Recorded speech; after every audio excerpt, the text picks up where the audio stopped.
Zure burua ongi jarraitu eta beti antzinera. Ez kasuik egin, ez kasuik egin, bate sinisten ez dutenei, ez kasuik egin. Gutxiko gehiago, gutxiko gehiago, gutxiko gehiago izan oida, gutxiko gehiago. Beti antzinera, beti antzinera, iragana antzigabe, beti segi antzinera.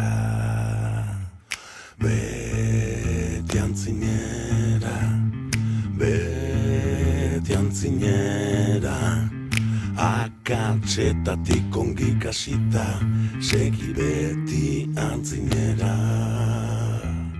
Zure burua, zure burua, zure burua ongi jarraitu eta beti antzinera.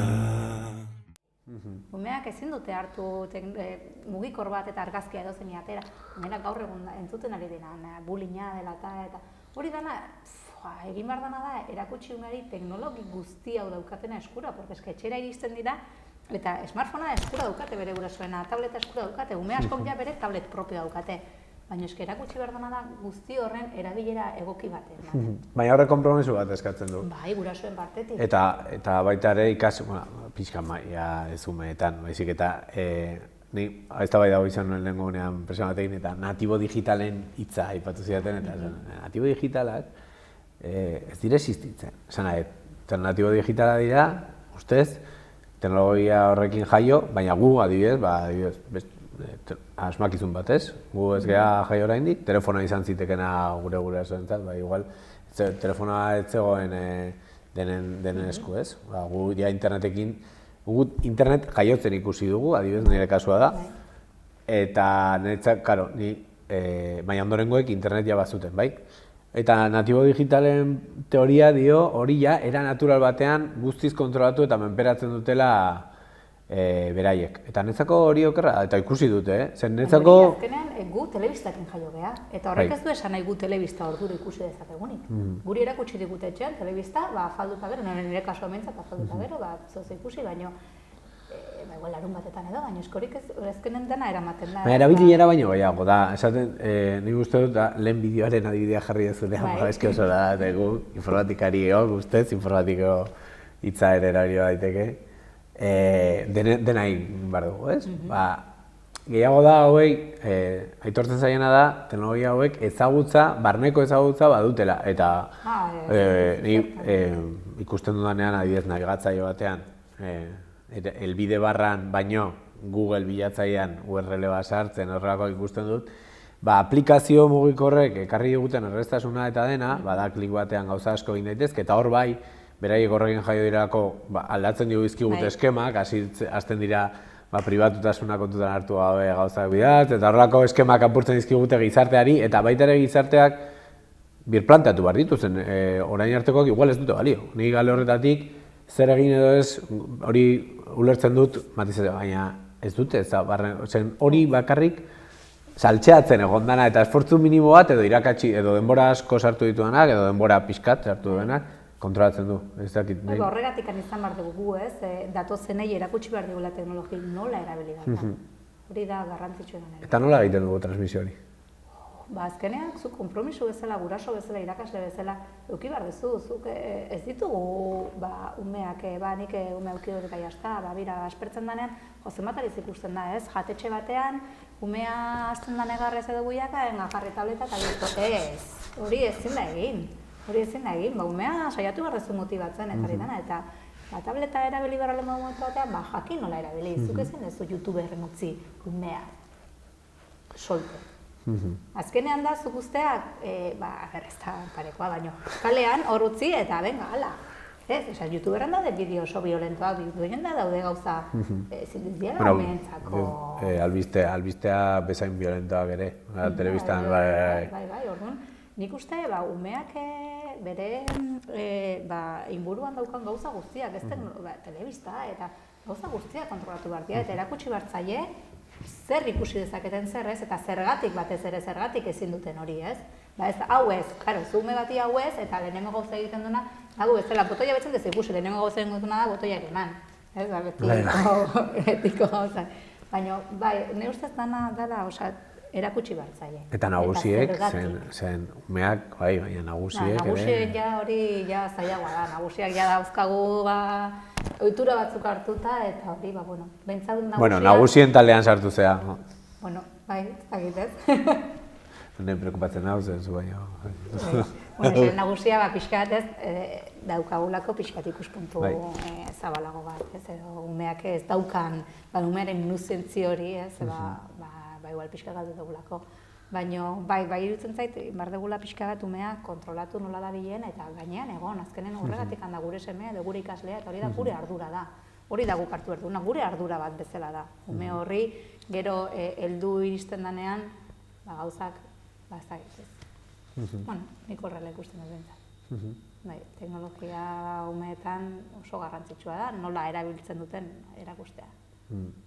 Gero, lehen aipatu duzu, nola ikasten dugun, hezkuntza bat da hezkuntza formala reglatua, hasi txikitatik eta unibertsitate eta gero orako, aurrera, baina hor lehen hitz egin duzun ikasketa informal hori, komunidadeetan ematen den hori, netzako da garrantzioa, Stack Overflow, aipatu duzu, ez? Eta, karo, irribarre bat atzeratzen da, hor zenbat gauza konpontu ditugun eta eskerrak, norbaitek egin dituen, ez?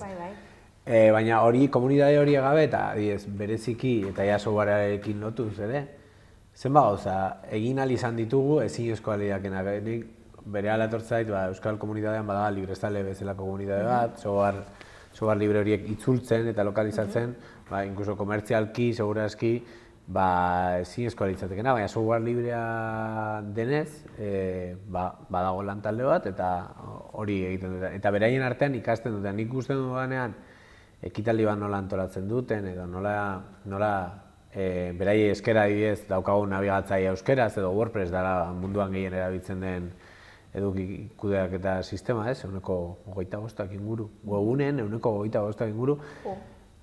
Ateratzen den egunean, ia, daukagu euskeraz. Eta hori, netzako ikasketa prozesu beste bada, eta ez dakit bizipen horiek baloratzen ditugu gure gizartean. Hau da, ez dakit, eta hori beti kezka daukat, ez? Nola jende horri, alde batetik, nola rekonozimendu bat eman behar zaien, eta ez dakit ematen zaien, hori da, eta beste aldetik, ea ezagutza edo hezkuntza edo ikasketa prozesu hori nolabait ez dugun kontutan hartzen zen, eta ze garantzioa den, ez? Ni talde batean egotea, gauza horiek egiten egotea, eta... Hori azkenean erabilerarekin, ematen zaio garrantzian, ere ustez ez dela egin behar, ze ondo, ez, erabili, hor da, ematen dizunin balorea, eta gehoz eta jende gehiago hori zabaldu daudana, gehoz eta balore gehiago. Batez ere nola sortu horrelako klimak, zen netzako pasioak deno ditugu, eta hor hacker kulturarekin pila dator, pasioz bizi dezunean, saiatzen zera, eta niri teknologiagatik ematen dit, zuri argazkilaritzagatik, baina beste bati, beste zora. Horrelako gauzak sortu ditzakegu, nahi saiatu naiz, eta gure inguruan nola eraiki ditugu. Baina uste dut, orokorrean nolako ezagutza partekatzeko zea hori, ez? Daukagulako ume bat barruan, ez? Eta beti esaten dena topikoa da, baina nola ez dakigun ezinezkoa dala, azkenean ateratzen duzu, eta azkenean askotan hori ezin da, ez nahi saiatuko. Ez, erronkak ez, eta nire ustez horrekin gauza asko egin daitezke. Eta dana nire ustez hortik atera dela, ez? Ez dago egingo dugu. Ez dakigu ezinezkoa da, no ez? Baina saiatuko gara. Ikertzea, saltxeatzea, ez? Hori da. Hor, beste... Txikitan, eta nire lanke berdina pasatzen zaio, ni muñekak eta nire ama ez, banpinak. Oparitzen zizkian, eta nire aitak ekartzen zizkian mekanoa, nire aitak programatzezun, nola zan, teklatu hori kasetekin funtzionatzen zuena. kasetekin... Kaset bat zan programak eta joko. Espektruna, hori da. Espektrunarekin egiten zizken programa txikiak eta nahi hortik datorkit dana. Eta nahi batzen naiz, amak azkenean aitatek harri zian behin lavadorako pieza bat aldatu zuen eta nahi pieza hori desmontatu. Nera amak azkenean hartu zuen baten eta bota egin zen. Baina niri hori ez dakit. Eta hori, niri ume baten hori gustatzen zait pila bat nola ikertzea, ikustea gauzak zergatik dian eta hori nire ustez ez, mugimendu horretan bizi dian edo sortu duten pertsonek ustez olako txispa eta zeuki behar dutela olako gauzak egin alizateko. Gero batzutan ere, saiatzen gara gauza pilo bat egiten eta ez dute igual nahi genuen helburua lortzen. Baina, bueno, ikasten duzu prozesuan eta hori da prozesua.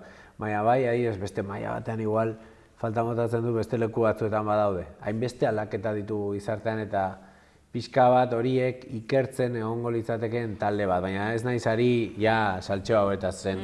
Eta pixka bat gure esfortzua ja bideratzeko, beste adibidez badago Manuel Castellsek idatutako lan talde bat, ikerketa talde bat, bai gizartea eta internetek eta gizartean daukan eragina aztertzen duen, eta hola. Eta gustatuko litzaiake adibidez beste maila horretan ere egotea, pentsamendu hori. Baina hori ere ez dugu, baina baditugu beste era informal batean gauzak egiten ari gara. Eta ni bi ematen die balioa, baina ez dugunez, beste hori falta motatzen dut ere. Hori da. Falta zizkigu beste gauza egiteko. Beti pentsatzen dugu, ez daukagunean edo ez dauka... Bai, baina beti pentsatzen dugu, nik uste badagoela sentimendu partekatu bat batzuen artean eta ez daukagu, baina hartzen duzu automatikoki konpromesua egiteko edo nolabait buruan daukazunez bideo horri norbaitek irikitzen badugu sustatzeko. Eta hori pixka bat bai berezia dela ez dakit euskalduna, ez dakit gure teknologiaren alorrean. Hau da, botatzen duenak marroia jaten du ere, hori ere gertatzen da, baina denak atzetik, eta hori polita da. Bai, nire ustez hemen badagoela saretze sendo bat. Ez dakit zuzan ezuna euskalduna, baina teknologi munduan bai dagoela. Eta importantea eta politia da, batez ere politia da bai.